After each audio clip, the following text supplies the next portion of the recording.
WRHI app, on WRHI.com, and on CN2, that's Comporium Cable Channel 102, as well as on all of your major social media channels. Simply search for CN2 and or WRHI. Well, we're excited to bring in the next guest this morning, and we have our very own local Dr. Marissa Young. Good morning. Good morning. Thanks for having me. Dr. Marissa Young, she is the director of the Carolina Trumpet Choir, and I think just off air, Lucas and I learned more about the musical world than we could have ever imagined, and we're in for a treat. Dr. Marissa Young is going to share with us an upcoming opportunity for you to get involved that's free. But first, let's get the listeners and viewers to get to know you, because you are a eclectic, well-renowned musician and composer and educator, starting right here at Winthrop University. Yeah, so I've been at Winthrop now. I finished my 6th year just now this year as a trumpet professor and teaching some other classes there.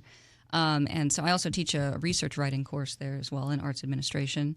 So I do, it's just I wear many hats around the area. I'm part-time at Winthrop. I teach at 2 high schools part-time. I teach at a couple middle schools in the area.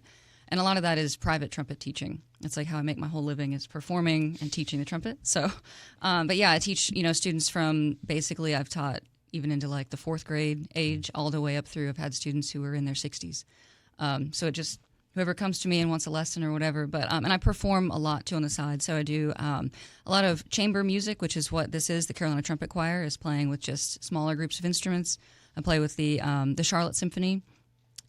We call it substituting whenever you're not like a permanent member. So I do that. And I'm 3rd trumpet in the Fayetteville Symphony in North Carolina. I play down in Columbia, all over the place. How did you even get involved into the world of music? Yeah, I started the trumpet in 4th grade. I'm from Pennsylvania, so we start in the 4th grade there. Here in South Carolina, you start in 6th grade. And I've been playing ever since. And at first, I didn't take it as seriously. I was more into sports as a kid, and then started to really take off when we started marching band. So that's something that I like to do, too. I work with a local marching band and try to, because I think that can be a way that students really get involved more, is if they become more serious. It's competitive. I think it's helpful for students to feel that kind of sense of competition. Makes them have more community and stuff. So it's those soft skills. I mean, we talk about it all the time, Lucas. We do think of athletics as team competitiveness, but same thing with music. What was so interesting, Lucas, because you and I have probably more musical talent, but yours might be untapped. Dr. Marissa Young was sharing with us a little bit about how you're not born with it, contrary to belief. It's truly a skill that gets developed. But share with us, because she is an actual doctorate, as we've talked all day today about doctors. A doctor is in the room, folks. And can't save your life, though. Sorry. Yeah, not an MD doctor. But really interesting about the research you've done around the developmental brain of the youth and music. Share with folks, because there's many people right now that have kids. Collins is in athletics, but she may, start to dabble in music. So share with us what that looks like and why it's so important to have that in people's lives. Yeah, it's really important to get started young. So, my undergraduate degree is in music education. So we went through the whole sequence to be basically a band director or elementary teacher. And so we learned a lot there about starting music education really young. A lot of people, we don't even start band instruments or other instruments until students might be age 10 or 12.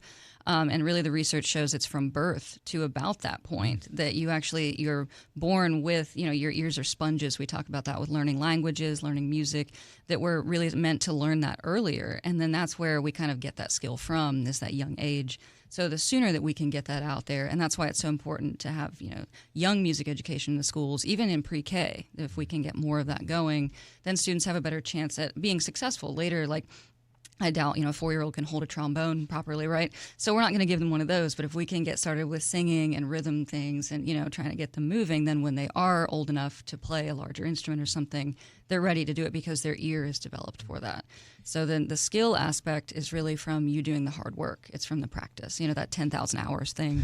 The repetition over and over. Yeah. So that's the skill part. But going back to Alex's question earlier about the DNA, does that have anything to play into it? I mean, if your mom or dad, if they're if they're both a great trumpet player or a piano player or a singer, does that mean that their kids are going to have that same DNA? So the research is mixed. It's usually like the nature versus nurture question on this still. But if your parents are really talented and they're playing the instrument in the room while you're age 0 to 10, you're hearing more music. They're probably bouncing you to music as a baby. They're probably so like your rhythm and all those things that you think you're just born with better, whatever. It's probably because it was in your culture, in your your nurture environment more than it was truly in your DNA for some. There are certain skill levels that we're born with, but that's usually thinking of it as nurture is what we think of in education mostly. We just got parenting tips 101. I mean, that's fantastic. Great, yeah, for sure. Dr. Marissa Young's, again, she just described her musical background, which again has taken her all over the world. You've played at St. Patrick's Cathedral in Dublin, Ireland, and you've also played during an opera with Andrea Bocelli, the famous opera star. I mean, that's impressive. Marissa, where was the peak highlight here of all your travels? And I mean, your background's very, very impressive. Thank you. Is it this interview here on Palmetto Mornings? Yes, it's got to be this one right here. You've really reached it. I mean, I do feel like this is the peak of my career right now, though, is what I'm doing, because it is what I always wanted to do, is be able to teach and perform. And so I feel like I'm just kind of upward. I don't feel like ever one performance was really the top thing I've ever done.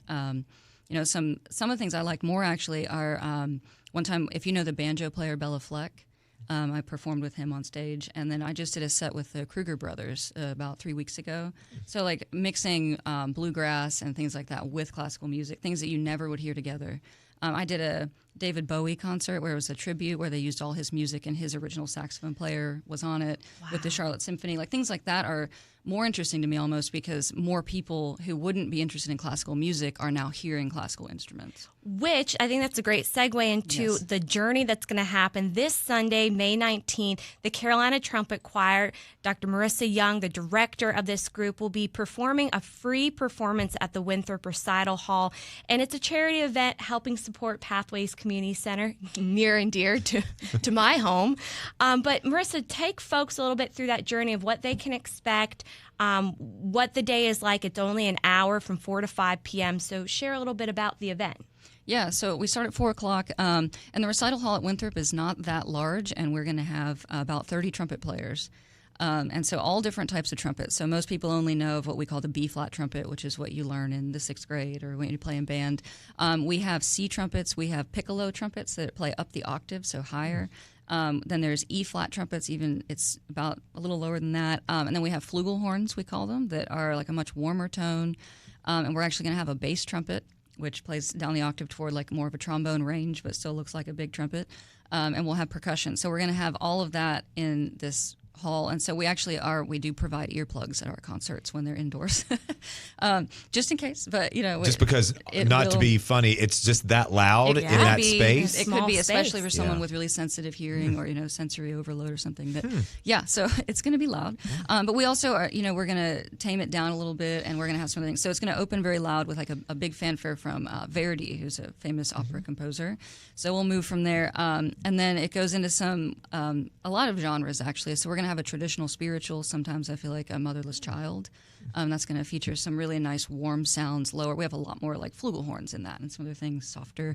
We're going to do Ave Maria, which is also another beautiful piece, nice and soft. So just to showcase what the trumpet can do, which is why I wanted to call it Carolina Trumpet Choir. Normally you'd call it maybe an ensemble or whatever. But to me, I want to prove that the trumpet can do both. It can do the loud heralding fanfares or whatever. We're also going to do an arrangement I did of High Hopes and Industry Baby, which would be Panic at the Disco and Lil Nas X. Which is so neat. I'm starting out with one, and Marissa. I blend them, like, how you do like a mashup. Yeah. So that's what I did. So we'll do that, and then there's a couple other things. There's one called A Coconut Named Alex, which it's a funny. See, you have to be there. Look. What?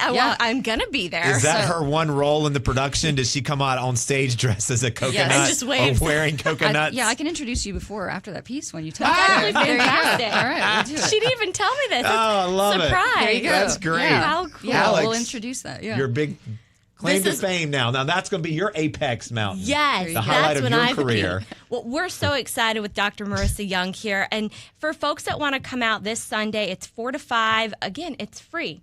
So they can come out. It's a great charity event. If you want to drop a Venmo, cash, whatever to help support Pathways, that is what Marissa has set up. She has done multiple charity events, and it's just a good way to come out on a Sunday evening before or after dinner and get an amazing experience. I'm looking forward to it, so we hope to see you all there. Yeah, again, it's the Carolina Trumpet Choir. It's a benefit concert Sunday, May the 19th at 4 p.m. at the Winthrop Recital Hall. If you can, go ahead and scan the QR code. That will just help kind of keep track of who all might be showing up, and or if you just feel generous that day to donate, that's great as well. But Dr. Young's, applaud you for, again, exposing people to music and meeting them where they are at. I think that's what has been so successful with the various choirs we have around here, including the symphony orchestra.